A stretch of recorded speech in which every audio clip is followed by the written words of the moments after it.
विद्यार्थियों, आज हम आप लोगों को चकबंदी से संबंधित जानकारी देंगे।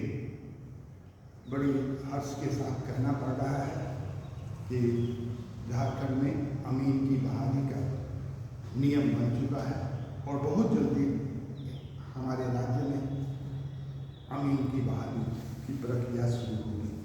इसी के तहत मैं चकबंदी से संबंधित जानकारी आपको देना चाहता हूँ। मैं डीसी मिश्रा आपको यह बताने का कोशिश करूँगा कि चकबंदी क्या है। तो शुरू करते हैं कि चकबंदी से संबंधित जानकारी। भारत को गांव का देश कहा जाता है और आज भी देश के लगभग 65 से 70% जनसंख्या ग्रामीण क्षेत्र में निवास करती है। गांव में रहने वाले लोगों की जीविका उपार्जन का मुख्य स्रोत कृषि।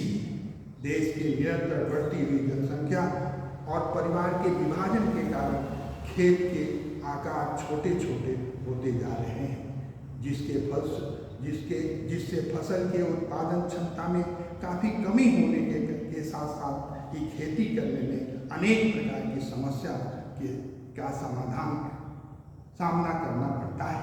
यहाँ तक कि किसान की खेती के लिए सीमाओं को लेकर विवाद की स्थिति बन जाती है। किसान को इस प्रकार की समस्या से निरंतर निजात दिलाने के लिए सरकार द्वारा चकबंदी कराई जाती है। यह मुद्दा सरकार के अलावा विवादों के दोनों पार्टियों के बीच होती है। चकबंदी क्या है? चकबंदी सच देखा जाए तो चकबंदी चक और बंदी इन दो शब्दों से मिलकर बना है। इसमें चक का मतलब बंदोबस्ती करना, अर्थात छोटे छोटे भूखंडों को मिलाकर एक बड़ा भूखंड या खेत तैयार करना, जिसे चकबंदी कहा जाता है। दरअसल चकबंदी एक ऐसी प्रक्रिया है जिसके अंतर्गत किसान के इधर उधर बिखरे हुए खेत को अनेक प्रकार के आधार पर उन्हें एक स्थान पर एक बड़ा चक बना दिया जाता है, जिससे किसान को खेती करने में आसानी के साथ ही उसमें चकों की संख्या भी कम हो जाती है। उदाहरण के रूप में यदि किसी किसान के छोटे छोटे खेत अलग अलग और कुछ दूरी पर हैं तो उसे अलग अलग खेतों के आकार के आधार पर उन्हें किसी एक स्थान पर उतनी ही भूमि देना चकबंदी कहलाता है। इस प्रकार चकबंदी एक परिवार के बिखरे हुए खेत को एक स्थान पर करने की प्रक्रिया, परंतु चकबंदी प्रक्रिया कृषक को उस प्रकार की भूमि मिलना संभव हो जाता है जैसे भूमि अलग अलग स्थानों पर थी। चकबंदी के प्रकार। चकबंदी दो प्रकार की होती है, ऐच्छिक चकबंदी, अनिवार्य चकबंदी। ऐच्छिक चकबंदी ऐसी चकबंदी जो किसानों की सहमति अर्थात किसानों की इच्छा पर निर्भर होती है। दूसरे शब्दों में किसान की इच्छा से होने वाली चकबंदी को ऐच्छिक चकबंदी कहते हैं। इस प्रकार की चकबंदी करने के लिए किसान पर किसी प्रकार का दबाव नहीं डाला जाता। ऐच्छिक चकबंदी का सबसे बड़ा लाभ यह है कि चकबंदी के बाद में किसान के बीच विवाद उत्पन्न होने की संभावनाएं काफी कम थी। भारत में ऐच्छिक चकबंदी की शुरुआत स्वतंत्रता से पूर्व 1921 में पंजाब प्रांत में सरकारी सहमति द्वारा समितियों द्वारा की गई थी और कुछ राज्यों में आज भी लागू है। अनिवार्य चकबंदी। अनिवार्य चकबंदी को कानूनी चकबंदी भी कहते हैं। अनिवार्य चकबंदी का आशय यह प्रक्रिया है जिसमें किसान को अनिवार्य रूप से चकबंदी कराना पड़ता है। इस प्रकार की चकबंदी में काफ़ी समय लगता है। इसके साथ ही विवाद होने की संभावना काफ़ी अधिक हो जाती है। बहुत से राज्यों में यह अनिवार्य रूप से लागू है।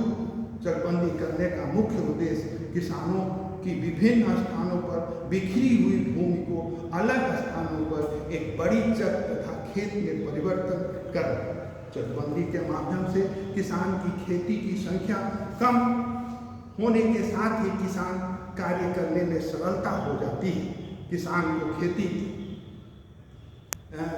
को खेत का आकार बड़ा हो जाने से वह कृषि साधन का समुचित प्रयोग कर सकते हैं, जैसे ट्रैक्टर चलाना, कृषि कार्य करना, सिंचाई करना आदि। यदि इसका सीधा प्रभाव कृषि उत्पादन पर पड़ता है। गांव में अक्सर लोग दूसरे या कमजोर लोगों की भूमि पर अपना कब्जा कर लेते हैं। इसके साथ ही कुछ लोग गांव के सार्वजनिक भूमि पर अवैध रूप से कब्जा कर लेते हैं। चकबंदी होने पर इस प्रकार की भूमि का अवैध कब्जा से मुक्ति करा दिया जाता है। इससे सबसे बड़ा लाभ यह है कि किसानों के बीच विभिन्न प्रकार की आपसी विवाद कम हो जाते हैं। चकबंदी के नियम और कानून। चकबंदी के लिए राज्य सरकार द्वारा जोत अधिनियम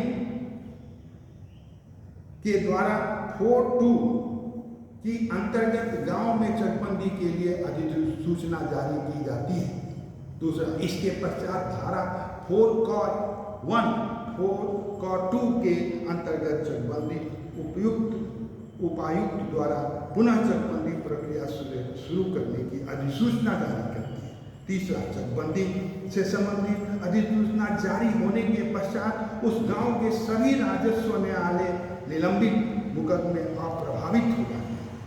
इस दौरान कोई भी कृषक बिना चकबंदी बंदोबस्त अधिकारी की अनुमति के अपने भूमि का उपयोग कृषि खेती कार्य के अलावा किसी अन्य प्रकार के लिए उपयोग नहीं कर सकता। चौथा, चकबंदी की अधिसूचना जारी होने के पश्चात चकबंदी समिति का गठन किया जाता है, जिससे भूमि प्रबंधक समिति की सदस्य शामिल होते हैं और चकबंदी प्रक्रिया के दौरान यह समिति चकबंदी अधिकारी का सहयोग करने के साथ साथ उचित सलाह भी देती है।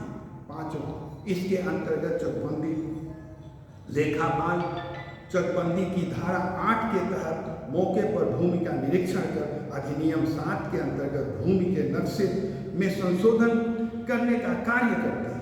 लेखापाल द्वारा वर्तमान स्थिति के अनुसार भौतिक स्थिति, हवा, सिंचाई आदि की व्यवस्था नक्शे पर बनाती है। छठा, चकबंदी लेखापाल द्वारा खाका प्रस्तुत करने के पश्चात चकबंदी अधिकारी चकबंदी समिति के सदस्यों के परामर्श के भूमि का विनिमय अनुपात का निर्धारण भौतिक स्थिति आदि के आधार पर किया जाता है। सातवां, अधिनियम धारा 8 के अंतर्गत सार्वजनिक रूप से उपयोग की गई भूमि का आरक्षण कटौती का प्रतिशत से संबंधित विवरण पत्र तैयार किया जाता है।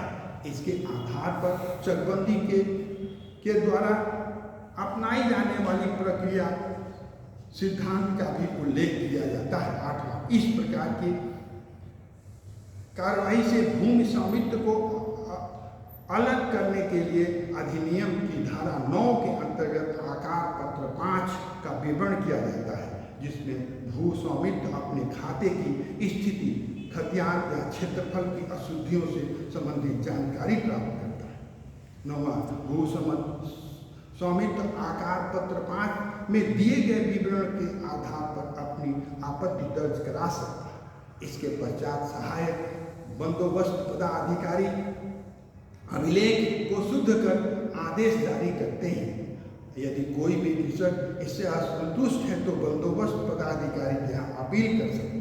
10वां, अधिनियम की धारा 9 के अंतर्गत दायर वादे को निरस्त किया जा सकता है।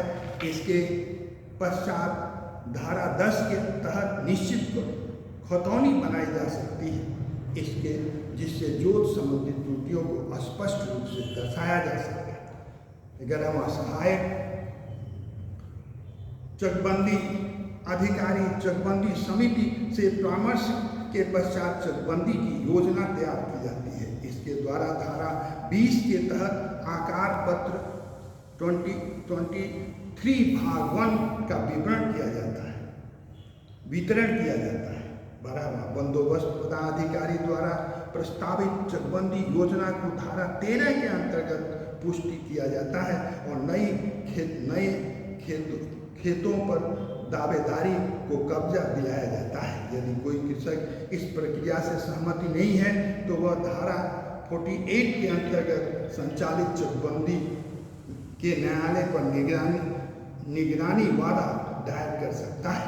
13वां, अधिनियम की धारा 27 के अंतर्गत एक नया रिकॉर्ड बनाया जाता है जिसमें जिसमें आकार पत्र 41 और 45 लिखा जाता है। नए नक्शे का निर्माण किया जाता है, जिससे पुनः नक्शे को तत्काल समय के लिए रद्द कर दिया जाता है और नया नक्शा लागू किया जाता है। यहाँ पर यह बताना बहुत आवश्यक होगा कि चकबंदी से हमें क्या लाभ है और क्या हानि है। इसी के तहत चकबंदी से लाभ और हानि। चकबंदी से लाभ, चकबंदी रैयतों के केवल लाभ के लिए ही कराई जाती है। चकबंदी में वंशावली के आधार पर शुरू से अंत तक के बंटवारे के कारण कई छोटे छोटे खेत होते हैं, जहाँ न तो सिंचाई की सुविधा होती है, न कोई विकास का। यह कार्य अलग अलग जगहों पर खेत एक नए दिशा के रूप में आपके सामने आते हैं। इस प्रकार चकबंदी से निम्नलिखित फायदे हैं। खेती वैज्ञानिक तरीके से की जा सकती है, बेहतर सिंचाई की जा सकती है, मशीनीकरण का प्रयास संभव है।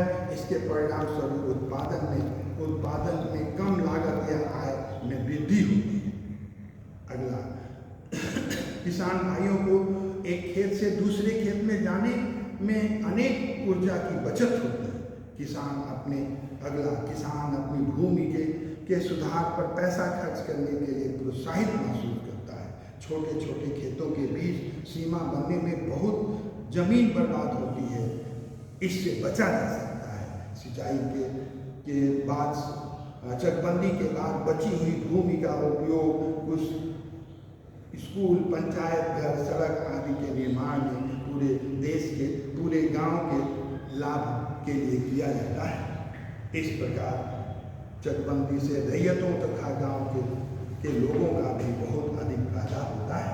मेरी समझ से चकबंदी प्रत्येक 10-12 साल में होनी चाहिए, ताकि खेती की स्थिति अच्छी से समझा जा सके। किसी भी कार्य को करने में लाभ और हानि दोनों होती है, अतः जहाँ लाभ है वहाँ हानि भी होती है।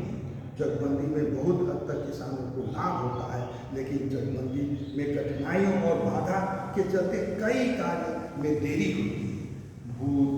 भू चकबंदी कठिनाई और बाधा के बारे में अनेक प्रकार की समस्या का समाधान, लेकिन यहाँ तो कुछ हानि भी बताना अति आवश्यक है।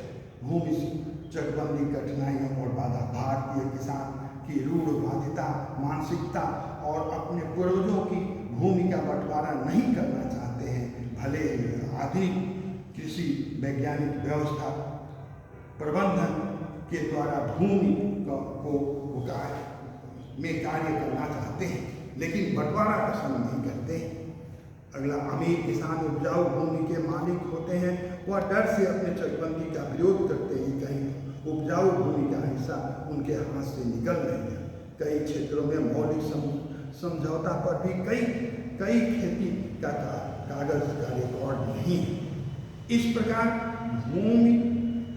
भूमि सर्वेक्षण, कृषि सर्वेक्षण जब भी चकबंदी आता है तो भ्रष्ट राजस्व उनका बल्ले बल्ले हो जाता है।